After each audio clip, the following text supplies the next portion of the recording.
Welcome. My name is Cynthia Kelly, and I am your worship associate for today. And I need to take a breath. Neighborhood Church creates and grows an inclusive community of faith connected by love, spirit, and service. We acknowledge our presence on the ancestral and unceded territory of the Gabrielino Tongva peoples, the traditional caretakers of the lands and waters of this campus. With respect for the rights and wisdom of the indigenous people, we acknowledge our harmful colonial practices. We commit to decolonizing our own practices. We commit to learning new ways of community with each other in good relationship with our indigenous people of this land and with the land itself. Today's service is led by Reverend Rebecca Benefiel-Bijour. Our music today is led by music director Dr. Zenaida Robles, she's behind me, and assistant music director Wells Lang in the neighborhood choir, with solo Cesario Perez. That is a tremendous song. Wait until that.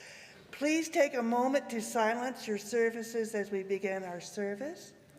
Families with young children are always welcome in our service. There is additional seating in the entry foyer or the narthex, and also there's a little box of toys for children if needed. Okay, we have two brief announcements, very brief. Next Sunday, number 1, the services will be for all ages interactive Christmas pageant. Come be part of that. During the Christmas pageant Sunday, December 22nd, we will be taking a special collection of new books for children and teens. These books are for foster children that we support. We especially need picture books, early readers, graphic novels, and middle grade books. Please do not wrap them. Books can be placed in the special collection bins as you enter the narthex on Sunday, December 22nd. Number 2, Christmas Eve services will be held twice, once at 5 o'clock and again at 8. The early service is more interactive with language and inclusive participation for families and those with young at heart. The 8 o'clock p.m. service is the traditional Christmas Eve service and will be broadcast live on YouTube. Everyone is welcome to this service, even twice. More extensive announcements as well as our order service this morning are available in the link in your Sunday email, or our order service is also visible online by scanning with your phone camera the QR code on the back of your hymnal. Again, welcome to Neighborhood Unitarian Universalist Church. Welcome, regardless of where you are on your spiritual journey. Welcome to this inclusive family connected by love, spirit, and service.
Gather in, neighborhood church. Gather in and gather close, for this hour which we will share will not come again. We will fill it with what we have, with what is needed. We will fill it with song and with silence, with dreamings and awakenings, with a call answered and a promise renewed. Hear first the voice of the poet Nikki Giovanni, a longtime Virginia Tech professor and colleague known for spreading joy, known for her many contributions to the Black arts movement of the mid-1960s, and for how her work so often inspired people to understand our power to make a difference. This is her poem, which is titled Biography. There is a bat in Chile named Micronterus giovanniae. Dr. Baker named it after me. He discovered it when studying bats and thought the big ears were just like me. Maybe if the bat wrote, she would be a poet. Ooh, page 2 is not here. There's more of that beautiful poem. And I'm gonna bring it back to you in another form, because page 3 is not here. The final words are, make me rain. Let me be a part of this needed change.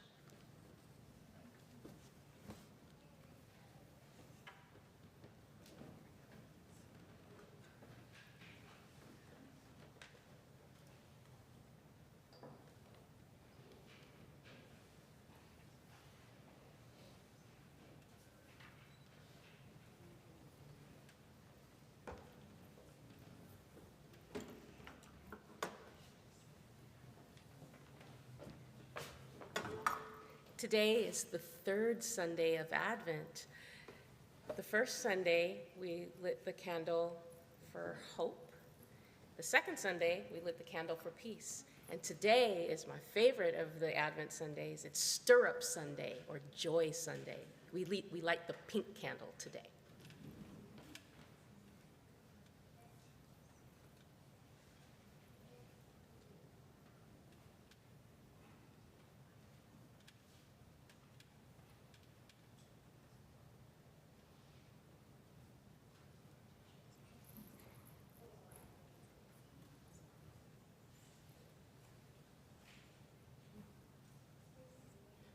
That's a lot of fire. Sorry. It's too much fire.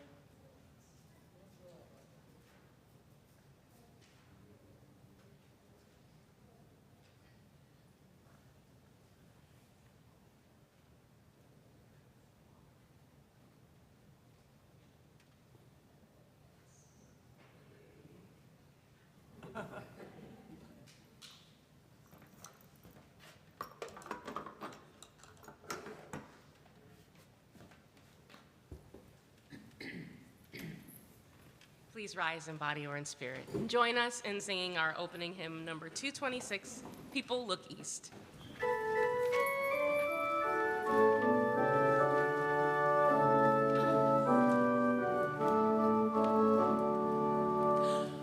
People look east, the time is near, of the crowning of the year. Make your house fair as you are able, trim the hearth and set the table. People look east.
I understand we are operating without an order of service printed today. So I just want to applaud everyone for making that change and integrating it into our lives.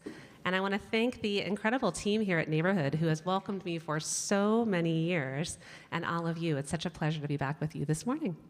If you would like to be able to see these beautiful pictures up close, and you are any age that can sit on a little cushion like this, you are so welcome to come forward, and I'm going to share The Night Shift by Jesse Hartland.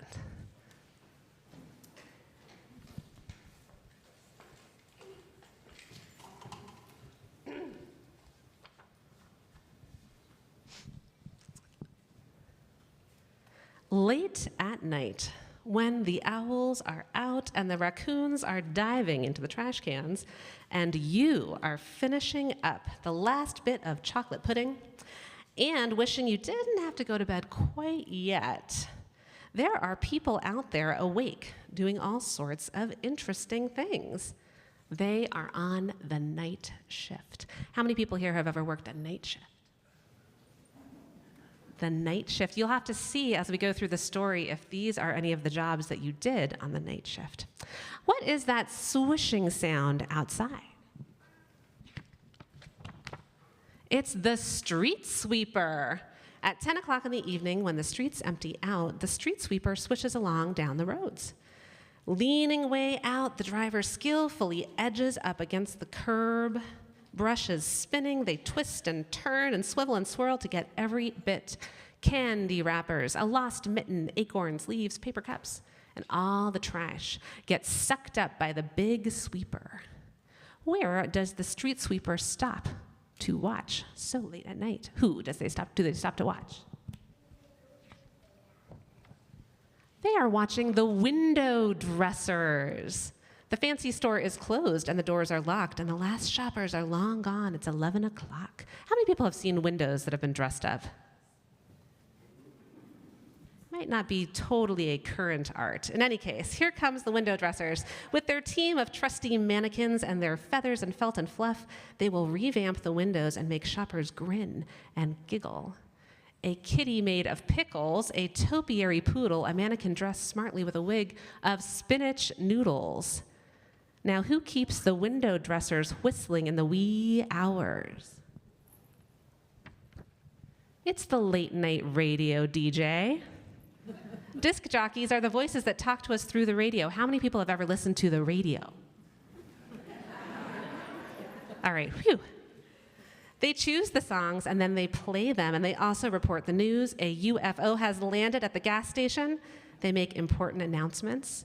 Do you like cheese? There's Gouda eating contest coming up on Thursday. They tell us the time and the weather. It is 11:30 p.m. and 53 degrees. Is anyone out there listening?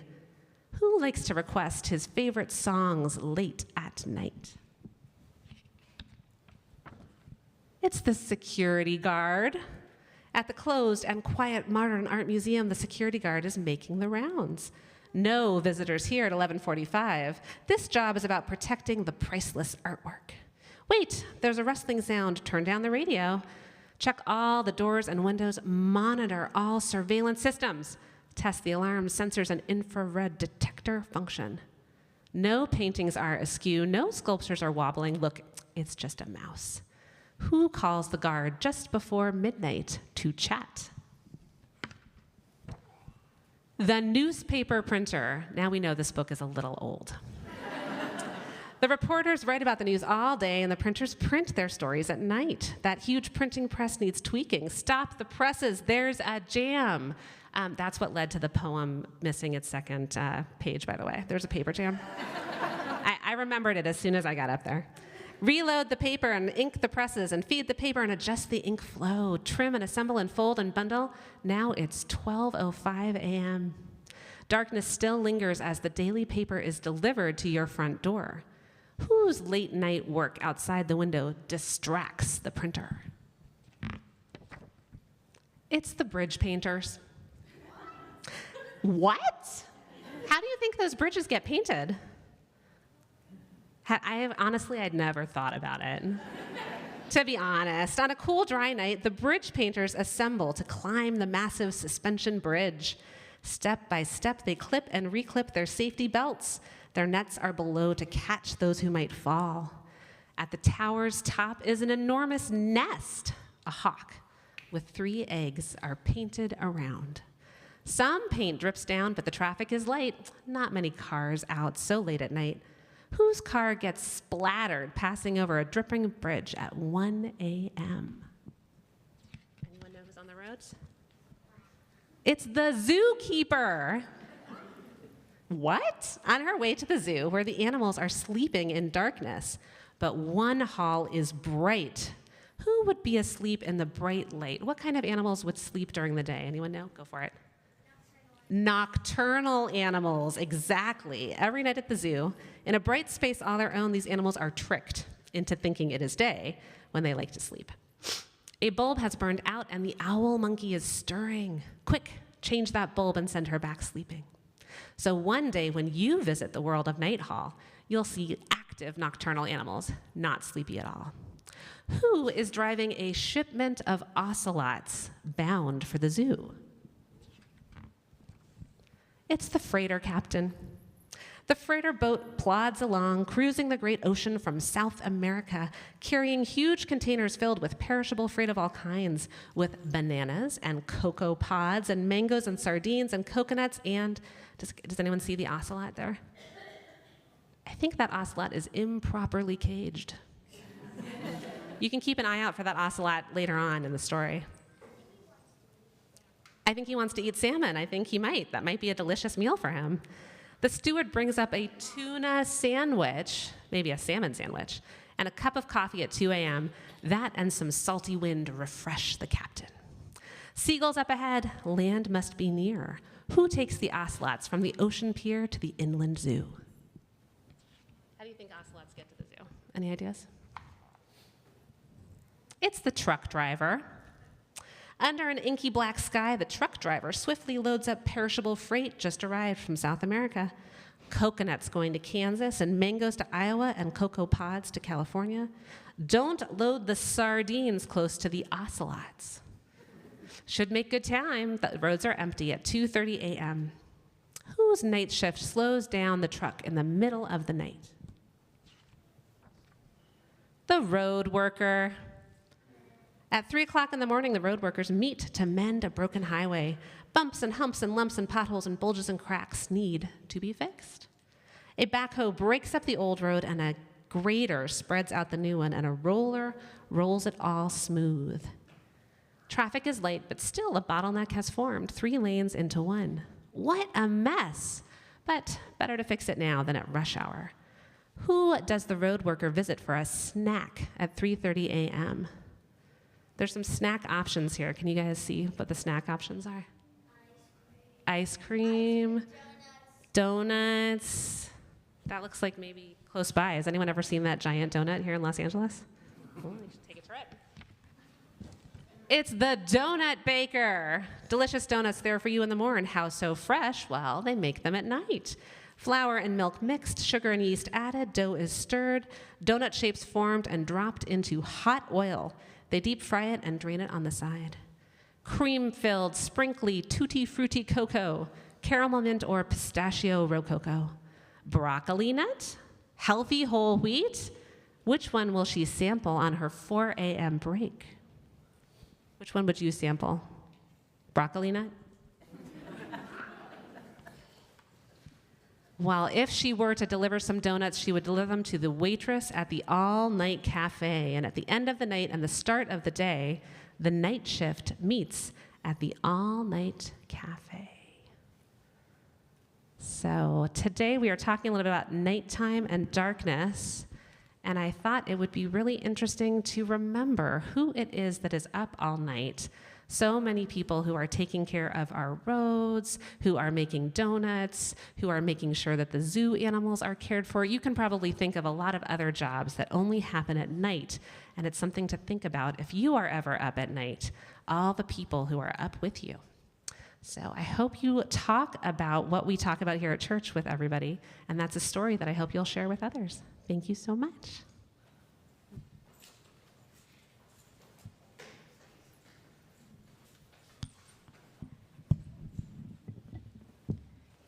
do we sing our kids out today? Are we singing? We do sing our youth out today. So if you could please help us out putting our cushions away as we get ready to sing our kids out to our UU Principal song.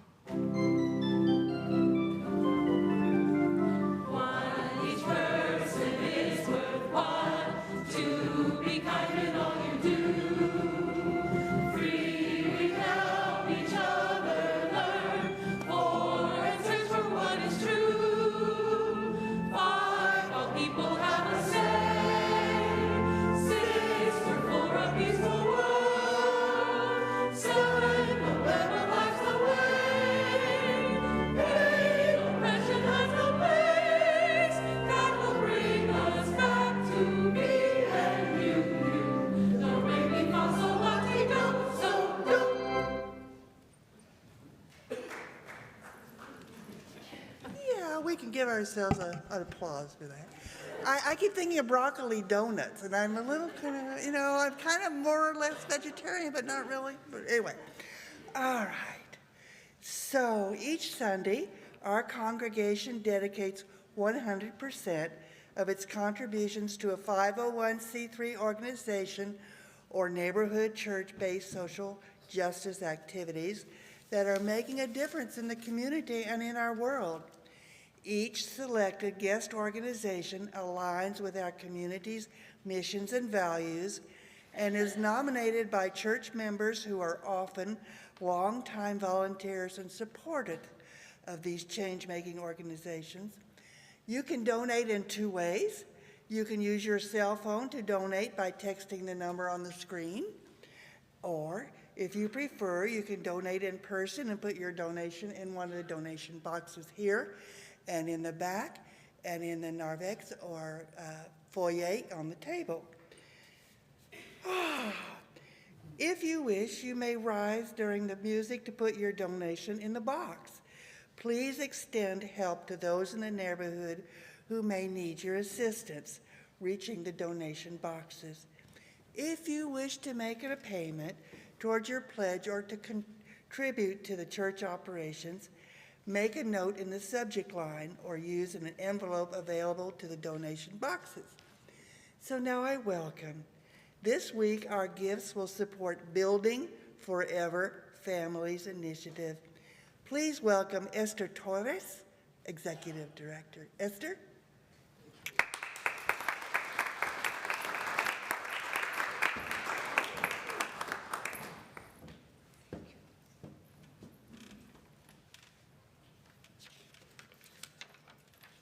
Good morning.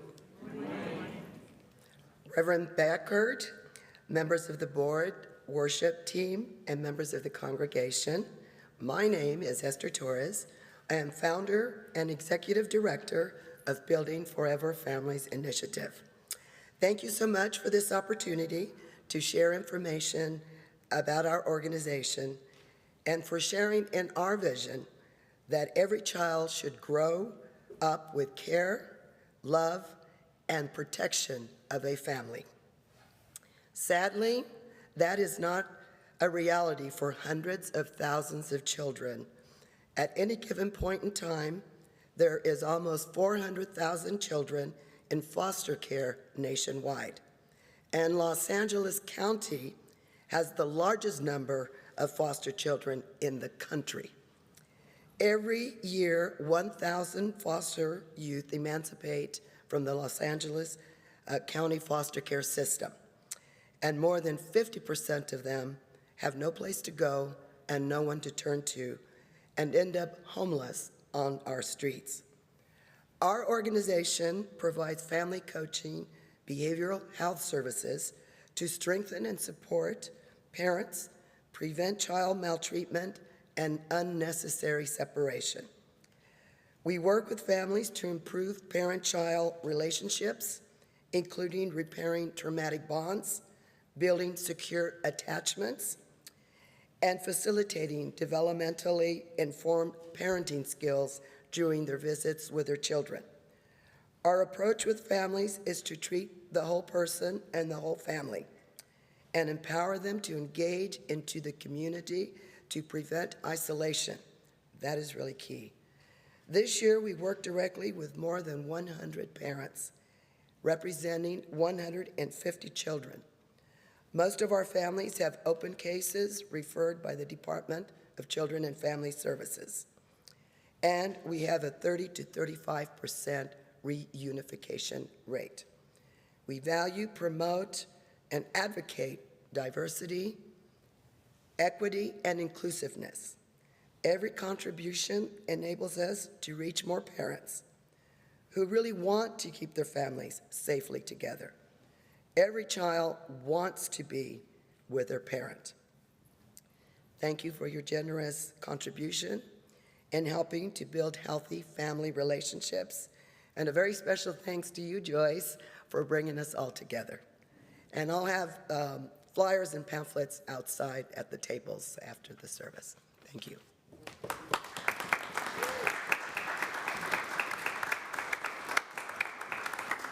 So this is dear to my heart. I'm an ex-CPS worker for Orange County.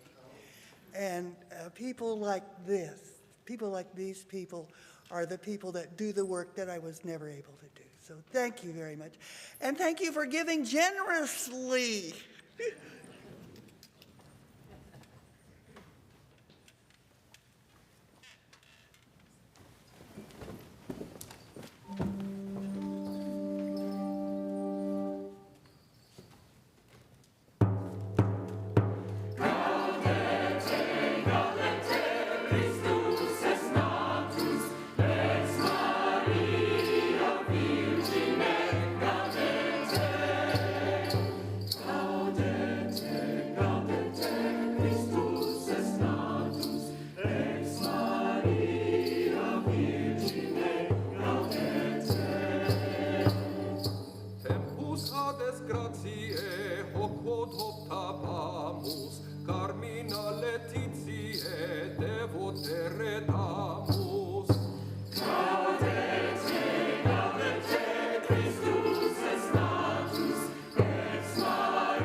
Our reading this morning is a responsive reading.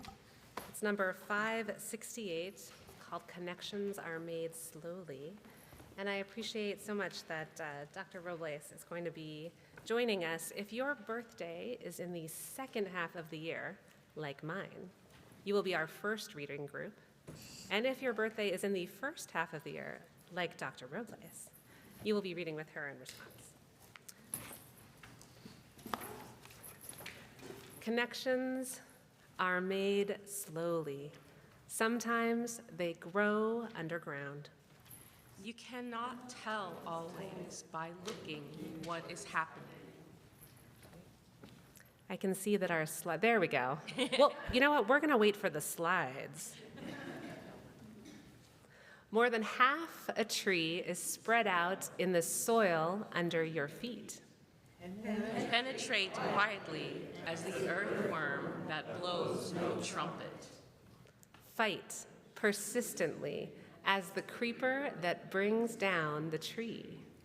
Spread like the squash plant that overruns the garden. Gnaw in the dark and use the sun to make sugar.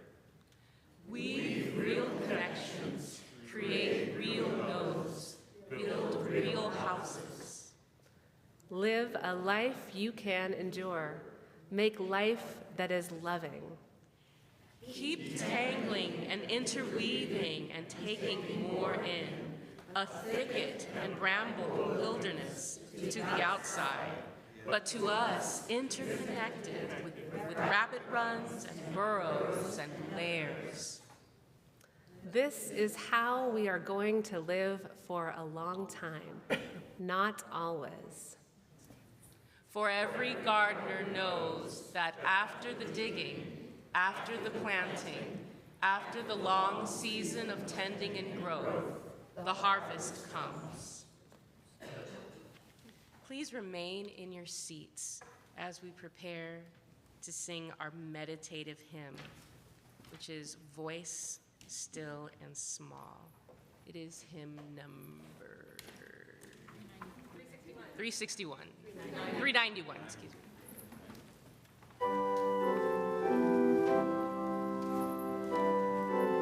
Sing it twice.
again the heart with rapture glows to greet the holy night that gave the world its Christmas rose, its King of love and light.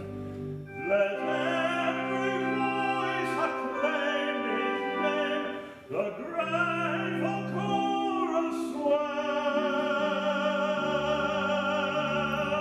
From paradise to earth he came, that we with him might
Just real quick, I just want to, we forgot to acknowledge the fact that Michael Fausto has been conducting the choir this morning. Let's give a round.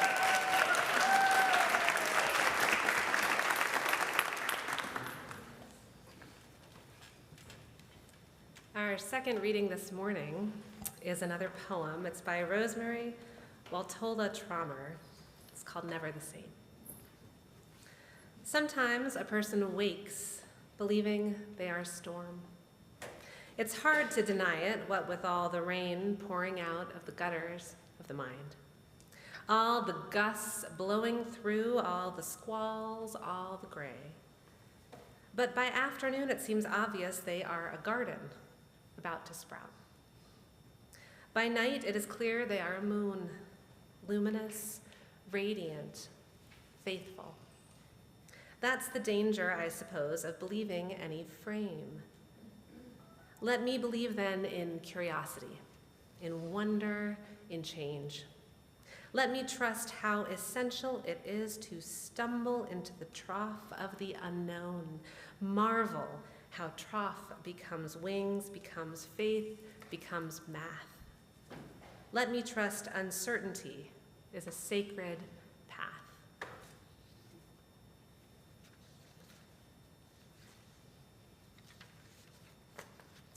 So I want to say again, it's always a pleasure to be here, and I feel like we always keep it lively when I'm here at Neighborhood Church. It's good, we want to make sure we're awake, ready to receive. And I'm so glad that I was able to share that night shift story with you all. It is one of my favorites, and I really don't have a lot of experience working a night shift. The exception would be when I was in training for ministry, we asked all of our ministers in formation to serve as chaplains. And so I was a chaplain at Beth Israel Deaconess Hospital in Massachusetts. And I remember that we did have to serve a few nights on call. we were pretty terrified as chaplains, students, for the opportunity to be of service, but also for all that was unknown about that overnight shift. I remember how quiet the cafeteria was in the hospital. I remember that when a chaplain was called, it was because there was a very urgent need. There was something that really couldn't wait until morning. And maybe if you have worked a night shift, you remember how scary it can be to be in the night needing help. But you also remember what it's like in the night when help comes. And when there are people there ready to serve and to care, ready to bake the donuts or drive the ocelots or do whatever is needed to take care of the world at night. In the story I shared earlier, some of the work that is done overnight is not too different from the work that we do during the day. It isn't emergency work. It's not urgent. Some of those tasks maybe could wait until morning. The work that people do are they're building, they're talking, they're creating, they're guarding, they're helping. I love how it draws our attention to people who are up all night, and then for folks who could see the picture, in the last scene, everybody is actually together at the all-night cafe, all together in that spirit of unity and communion, having a meal together. And so the day begins in the story, and all that work that has happened overnight ceases and our day work begins, with that different tone, that feel, and weight. But when I am up at night, I do like to think about everybody else who is up with me, keeping that world going on through the small hours. This is a time of year when day and night are on my mind. Every Sunday morning, our UU congregations come together in the morning. Unlike our Jewish cousins and ancestors, we gather in the beginning of our day, when the world is new, when the postlude fades and our coffee mugs are put away, we go into the daylit world and do what the day calls for. For 11 months of the year, we really are a morning people. But in this last month of the year, as the earth tilts towards that winter solstice and the winter holidays come, something shifts in us and in the world around us, and we begin to explore the night. We offer evening services at this time of year that draw us in with candles and twinkle lights, and when we leave those services, we button up our coats and head out into nights filled with stars. We leave pondering what the night will hold for us, with all of its being and not as much of its doing, and we hold these things in our hearts. For in this season, unique in our year, we become travelers of a night country. The song leader, Leah Morris, sings, "And I will honor the dark as I do the light, receive the gifts that come to us by day or by night. And when nights are easy, the gift of the darkness is easy to receive. The gift of rest for our weary bodies, the gift of stillness for noisy lives. But if you are like me, you are living through some long nights now. Nights of uncertainty when the way forward is cloudy. Nights of grief unique to this season for our beloveds who we love and miss and who will not be joining us at the holiday table. Nights of fear for what the coming season will bring to our human family, and nights of despair for all that has already been lost and stolen. The healer Miriam Greenspan calls these feelings, fear, despair, and grief, she calls them our dark emotions. She writes, "It is important for us to pay attention to our emotions in general. Too many people have never learned to do this because they've never been encouraged to do it. We have the notion that our emotions are not worthy of serious attention. But I am sure, Neighborhood Church, I am not the first Unitarian Universalist preacher to encourage you to both think and feel, to rely not only on your head, but also on your heart. And you have to forgive us if we're repeating ourselves. It's only because we are in the struggle too. At Harvard Divinity School, we were taught that ours is a learned ministry, a deep intellectual tradition rightly proud of all of our contributions to the ways of knowing we call science and logic and rationality. And yet, now our people are in the midst of a great healing journey, a great journey toward healing justice, a shift into what we will now call in our seminaries a learning ministry. Every day more open to what other ways of knowing and being will call out in us. Every day and every night more keen to understand the language of emotions and intuition and the wisdom held in our bodies. And our people are not the first to struggle here, to shift from learned to learning, day by day and night by night. Greenspan continues, naturally we have less difficulty with the so-called positive emotions. People don't mind feeling joy and happiness. The dark emotions are much harder. Fear, grief, and despair are uncomfortable. In fact, they're often seen as signs of personal failure. In our culture, she writes, we call them negative. We think of them as bad. I prefer, she says, to call these emotions dark, because I like the image of a rich, fertile, dark soil from which something unexpected can bloom. Also, she writes, we keep these emotions in the dark and tend not to speak about them. We privatize them. We don't see the ways in which they are connected to the world.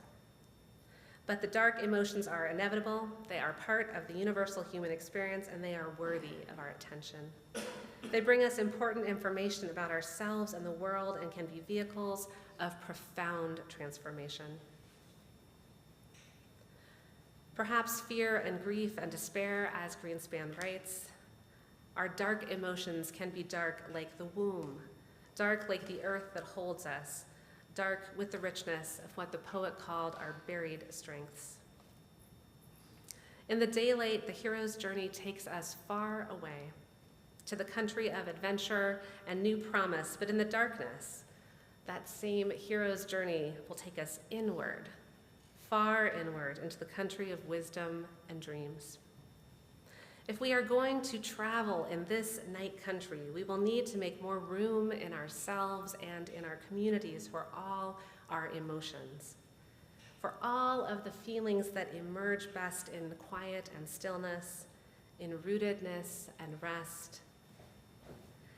So I said earlier that I hadn't worked a night shift, except for that summer I spent as a chaplain.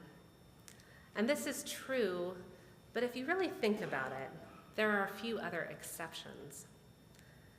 After all, every single night that I've been a parent, I've been working a night shift. Many nights when I've been a friend or a sister or a daughter or a sibling in this great human family, I've put in a few hours on the night shift. There have been conversations and connections that I have made so slowly at night, when the world around me slows and darkens, conversations that are hard to have in the sunlight. They are not always happy conversations. They are not easy, but they are so real and necessary. I think I would call some of these paths of thought and feeling I have traveled at the night, I would call them prayer. An ongoing conversation between my soul and the great listener who goes by many names. They are part of my night work. I have to tell you, at this time of year in Neighborhood Church, it is hard to grieve my losses, but they're so present. A few years ago, a very dear friend of mine died suddenly and unexpectedly. Her name is Anne, and December 19th is her birthday. This is a time of year when her life and her memory are so close for me. She did not die of complications from COVID, but this is a loss that was shaped by the pandemic in every way, and I was not able to travel to her funeral mass in New York City. I had left a voicemail for Anne on the morning that she died. She didn't get my message, and I hadn't seen her for about a year prior to that. But since then, I have dreamed about her several times. And the dreams are not sad, and they're not painful. They are so curious and friendly and dear. But when I wake up and I remember that I can't see her again, my sadness and my grief are very present. During the night, I can pick up my grief work. It's so difficult for me to find my way to it during the day as my family and I, my kids are 9 and 12 and 15 now, as we move through the fullness of our days. We tend to one another and we try to care for those around us. Our neighbors, our friendships, our relationships to our families, and we have a lot of out-of-state family. We try to care for the world and look toward it. We read the news to see what is shifting, what is changing every day in places full of people like us, people who are healing, people who are harming. Places as close by as Los Angeles and Pasadena, as far away as Damascus and South Korea, as Gaza and Ukraine. Each night there are people who are deciding when the rule of powers who have caused great suffering will come to an end, as it always will. And in the aftermath of that great change, through those difficult days and hard nights, what healing and justice and repair will look like in the light of a new day. There is something so special and difficult about bringing this night work with us into the morning, into the day. Something so necessary about the human experience of a season of darkness, where we can gather and grow in ways that are not so easy to explain. Some of you may be familiar with the activist journalist Rebecca Solnit, who posts very frequently on her Facebook page. Not too long ago, she posted a quote from the people's historian Howard Zinn, who wrote, "To be hopeful in bad times is not just foolishly romantic. It is based on the fact that human history is a history not only of cruelty, but also of compassion, sacrifice, courage, kindness." He writes, "What we choose to emphasize in this complex history will determine our lives. If we see only the worst, it destroys our capacity to do something. If we remember," he says, "those times and places, and there are so many, where people have behaved magnificently, this gives us the energy to act, and at least the possibility of sending the spinning top of a world spinning in a different direction." He writes, "If we do act in however small a way, we don't have to wait. We don't have to wait for a grand utopian future. The future is an infinite succession of presents, and to live now as we think human beings should live, in defiance of all that is bad around us, is itself a marvelous victory." The words of Howard Zinn. He is not only calling us back to our hearts and minds, to the deep truth of how people look out for one another in this country. He is calling us back to who it is will reconstitute the world again, reminding us who we will side with, what kind of people we want to be on this uncertain path. It is people like us, Neighborhood Church, people like us all over the world who are holding our grief and our losses and doing our night work, who are dreaming new dreams.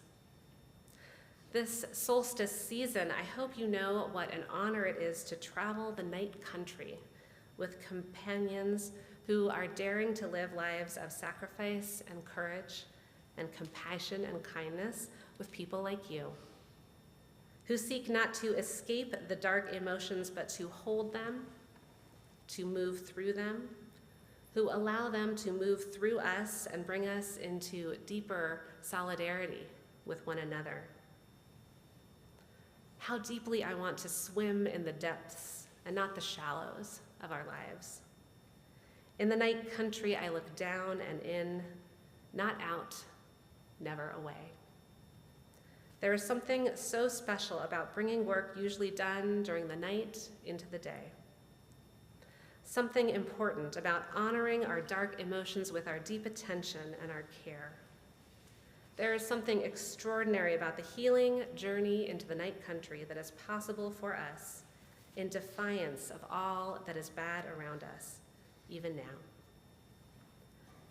The poet tells us, let me believe then in curiosity, in wonder, in change. Let me trust how essential it is to stumble into the trough of the unknown. Marvel how trough becomes wings, becomes faith, becomes math. Let me trust uncertainty is a sacred path. When we look for hope, as we are always looking, we will not be surprised to find it here, where it has always been, in this darkness, in this uncertainty, in this night country that we can only travel together. May we be the ones to make it so.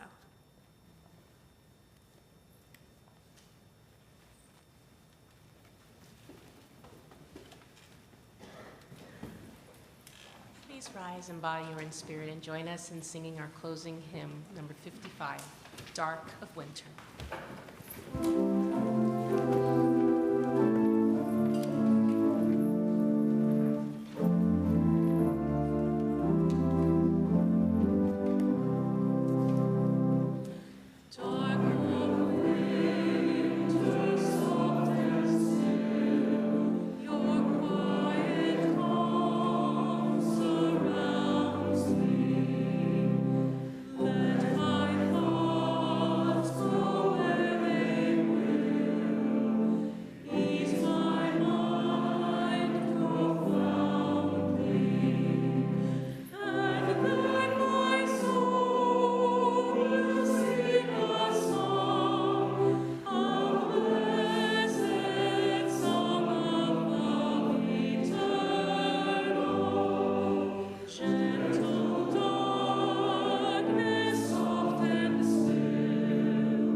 Offer you this blessing as you leave this place, when the long night comes again, as we know it will, and the warm dark covers us and our dark emotions rise within us. May we be strong enough and safe enough to be the ones who turn history and ourselves toward compassion and courage and kindness, not once, but many times. Amen, and blessed be.